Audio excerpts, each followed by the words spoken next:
등산이나 자전거 동호회가 엄청나게 많아지고 있고요. 사람들이 밖으로 많이 나가다 보니 그만큼 사고도 많아지게 되었습니다. 자전거 사고는 작년 한 해 13,000건이 발생했고 해마다 300명이 육박하는 사람들이 사망한다는 통계가 있습니다.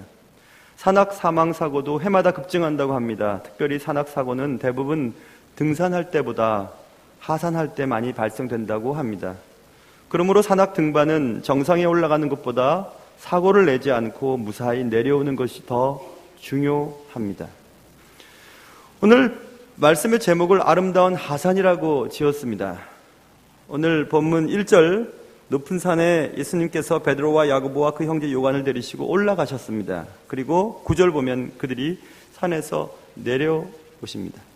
저는 이 말씀을 읽으면서 등산과 하산에 대해서 생각해 보았습니다. 어느 날 주님께서는 베드로와 야고보와 그 형제 요한을 데리시고 높은 산에 올라가셨다고 말씀하고 있습니다. 그 높은 산에서 예수님은 변형되셨습니다. 얼굴이 해같이 빛나며 옷이 빛과 같이 휘어졌습니다. 제자들은 그 높은 산에서 모세와 엘리야가 예수와 더불어 말하는 것을 보았습니다. 감격적인 광경이었습니다. 높은 산은 하나님의 영광이 가득한 곳이었습니다. 세상을 살아가는 사람들은 누구나 자신이 꿈꾸는 목표가 있습니다. 누구든지 오르고 싶은 정상이 있습니다. 그 높은 산을 오르기 위해 밤낮으로 애를 씁니다. 그리고 그 높은 산에 올라갑니다. 높은 산에 오른 자는 영광을 얻습니다. 이렇게 정상은 언제나 우리에게 감격을 가져다 줍니다. 여러분의 목표는 어디입니까? 무엇입니까? 여러분은 정상에 오르셨습니까? 높은 산에 올라 영광을 맛보고 계십니까? 여러분이 사는 날 동안 여러분 모두에게 정상에 오르고 그 정상에서의 감격을 누릴 수 있는 은혜가 있기를 주님의 이름으로 축원합니다. 그런데 문제가 생겼습니다. 그 정상에서 제자들은 높은 산에 영원토록 있고 싶었습니다. 모세와 엘리야와 예수님이 계신 정상에 그대로 있고 싶었습니다. 초막을 지어놓고 영원히 살고 싶었습니다. 그래서 4절 보시면 주여 우리가 여기 있는 것이 좋습니다 라고 얘기하면서 내려갈 생각을 하지 않습니다. 정상에서 우리는 영원히 안주하고 싶어하는 경향을 가지고 있습니다. 정상의 매력은 그냥 여기서 영원히 살고 싶고 다시는 내려가고 싶지 않게 만듭니다. 그래서 한번 올라간 자리에서 스스로 내려온다는 것은 매우 어려운 일입니다.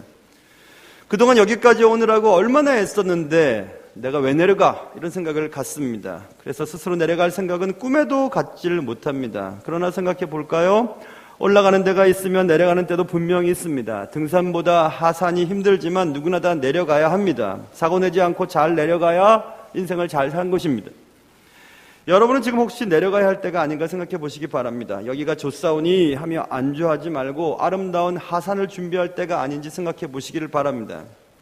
머뭇거리고 있는 제자들을 향해 하나님께서 말씀하셨습니다. 아들의 말을 들으라고 말했습니다. 예수님께서는 두려워하지 말라고 얘기했습니다. 그리고 얘들아 산에서 내려가자라고 말씀하셨습니다. 우리는 모두 높은 산의 영광을 뒤로 하고 산 밑으로 내려올 때가 있습니다. 산 밑에는 아직도 해결되지 못한 많은 문제들로 힘들어하고 있는 사람들이 있었습니다. 산 밑에는 귀신 들린 아이를 고치지 못해서 안타까워하고 있는 아버지의 안타까움이 있었습니다. 예수님을 생각해 보십시오. 예수님은 하늘의 영광을 버리고 이 땅에 내려오셨습니다. 누구나 다 올라가려고 하는 이 세상 사람들 앞에서 그분은 내려오심으로 우리에게 본을 보여주셨습니다. 잃어버림의 용기를 보여주셨습니다. 풍요로운 하강의 본을 보여주셨습니다. 감속의 미학을 가르쳐 주셨습니다.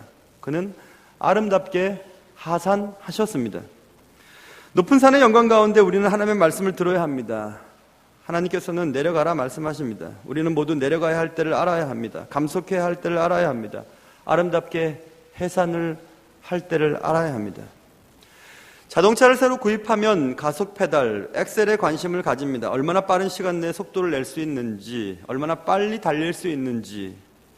자동차를 새로 구입하면 이렇게 가속 장치에 관심을 가집니다. 그러나 자동차가 오래되면 이제 감속 페달, 브레이크에 관심을 가지게 됩니다.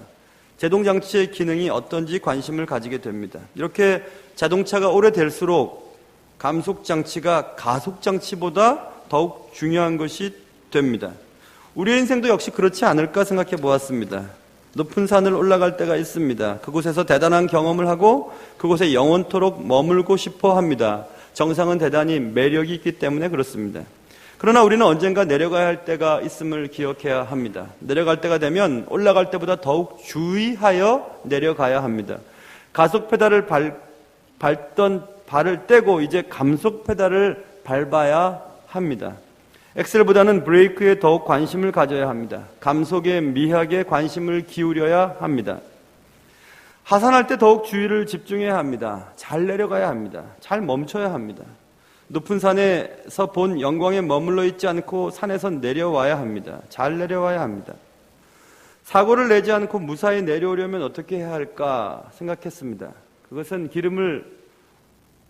비행기라면 기름을 빼야 내려올 수 있습니다. 속도를 줄여야 내려올 수 있습니다. 포기해야 내려올 수 있습니다. 아름다운 하산, 성공적인 멈춤의 방법, 그래서 그것을 저는 감사라고 생각해 보았습니다. 그동안 높은 산을 오르기 위해서 최고 속도를 내기 위해서 애쓸 때마다 함께 해주셨던 하나님께 감사하는 것. 나를 이 자리에 있게 도와준 많은 사람들을 생각하면서 그들에게 감사하는 것. 아무것도 가지고 나지 않은 내가 이렇게 과분한 것들을 가지고 살아갈 수 있는 것에 대해서 조목조목 감사하는 것. 그것이 아름다운 하산의 방법이 아닐까 생각해 보았습니다. 누리던 것들을 포기해야만 내려갈 수 있습니다. 즐기던 영광에서 그것을 내려놓아야만 내려갈 수가 있습니다. 제자들은 그것을 하지 못해서 하나님의 말씀을 들었습니다. 내려가야 될 때가 됐다고 말입니다. 오늘은 추수감사 주일입니다. 하나님께서 내게 베풀어 주신 크고 놀라운 일들에 감사하고 내 곁에 있는 사람들에게 감사하고 모든 것에 감사하는 시간을 우리는 가져야 할 것입니다.